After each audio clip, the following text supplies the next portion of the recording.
This is the same scene, same camera, same geometry, but every version feels different. The difference isn't detailed geometry, complicated materials, or lighting complexity. It's color. This video is not a lighting tutorial. I'm not going to teach you fancy rigs or cinematic tricks. This is about how color shapes emotion, even with very simple lighting and geometry. I'll start with a very simple scene with basic modeling and no materials. To make this fair, these things never change, the camera position or the geometry. Only color, contrast and balance change. At the most basic level, color starts with hue, what color something actually is. Hue sets the emotional direction. Cool hues feel distant, warm hues feel present, unnatural hues feel wrong. You can see the difference right here. Color saturation controls intensity. Low saturation feels muted, restrained or realistic. High saturation feels emotional, stylized or even aggressive. Contrast and where color lives matters more than the color itself. Color in shadows feels atmospheric. Color in highlights feel dominant. Color everywhere feels overwhelming.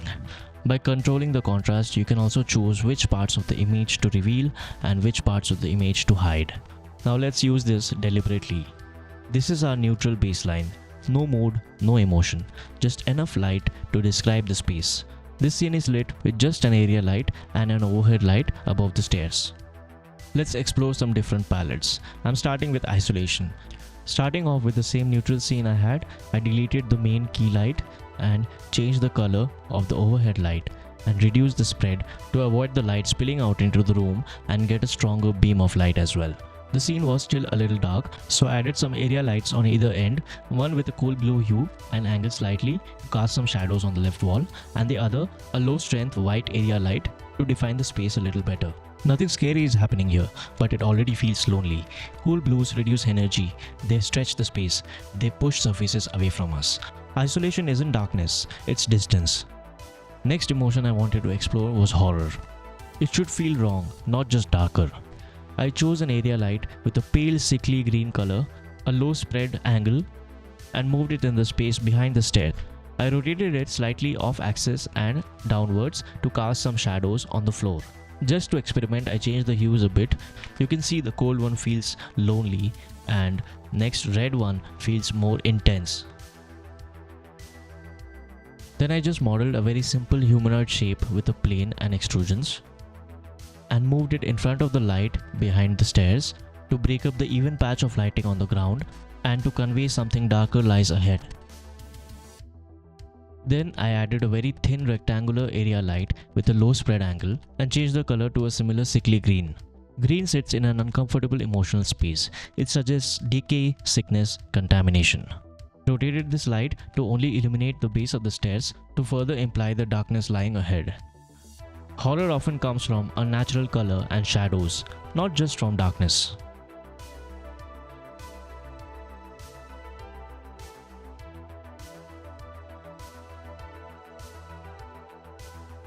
Next emotion I wanted to explore was anger. And turning red with anger is a very commonly used phrase. So I started changing the color of the overhead light to a red and reduced the beam spread. I added a spotlight and changed the color to red as well and increased the strength to a very high value and placed it behind the stairs, angled downwards but on a straight axis to cast even shadows on the ground. Then I added a large area light just outside the walls with a low spread as well, so it illuminated the left and right walls and also cast some shadows of the stairs onto the wall. This doesn't feel quiet, it feels invasive. Red collapses space, it fills shadows, it doesn't let your eye rest. Anger isn't subtle, it overwhelms you. But I felt the area light was causing too much of a spill on the floor. Did you know you can add lights with negative values? It does exactly what you think it might. It removes light from the scene. So I placed it near the left wall, close to the camera, and a negative power value to remove some light from the scene.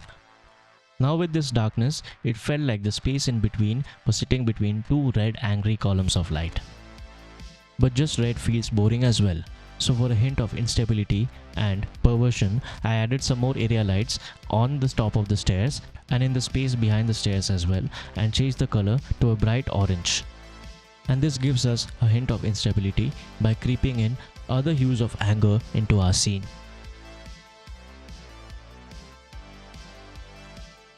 Colors don't have fixed meanings. Red isn't always anger, blue isn't always calm. Context, contrast, and saturation matter more than the color itself.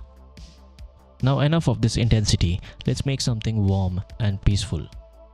I went back to my neutral scene and started changing the colors to a warm, bright orangish yellow. And I also changed the world color to a pale bluish grey to cast some ambient light into our scene. I placed a large area light in the space behind the stairs and increased the intensity. This already felt comforting. To push your renders to the next level, you can add a huge cube covering your scene, and in the materials, plug in a volume scatter to the volume of the material output.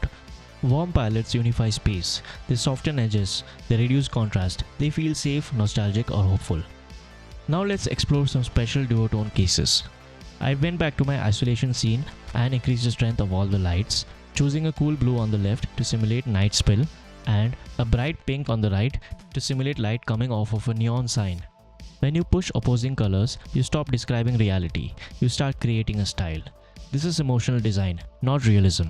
For example, by changing the colors to a bright blue and red with a beam of light separating them in between, you can show the duality of man personified in light and emotion. Or using unnatural or opposing colors in the same frame create tension. The eye doesn't know where to settle, and that instability becomes the emotion. None of these required complex lighting setups. The emotion came from choosing a palette first and supporting it. Before adding lights, decide what the scene should feel like. If this helped you think about color differently, there's more coming. Thanks for watching and subscribe to the channel for deeper insights into cinematic world building.